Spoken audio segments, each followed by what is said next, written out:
find that your motors just stop working? Or that your robot's always on the verge of tipping over? Well, take a look at some typical driver control code. You can see where the motor speed is set in the code. Nothing prevents the motor power from changing drastically in an instant. That can lead to problems with jerk. Jerk, mathematically, is it's the third derivative of position, the first two being velocity and acceleration. This graph shows the electric current resulting from a sudden large change in motor power. In other words, the effects of a high jerk. This kind of spike in current can lead to your motors tripping when it's least convenient. With a more gradual change in motor power and a lower jerk, the amount of current required of the battery is kept under a safe threshold. There's also some evidence that abrupt speed changes can damage the internal gears in the motor over the long term.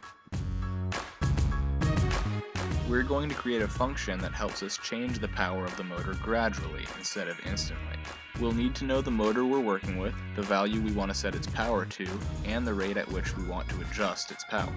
Consider the case where our current motor power is less than the desired value.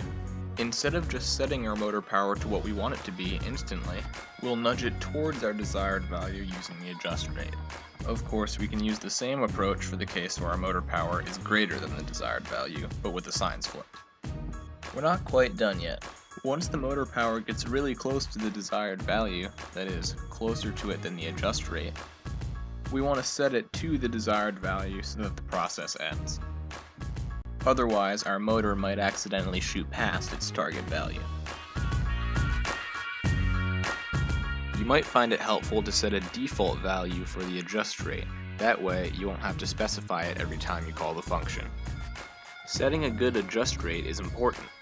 If it's too low, you'll end up with a robot that responds to your commands with a noticeable lag.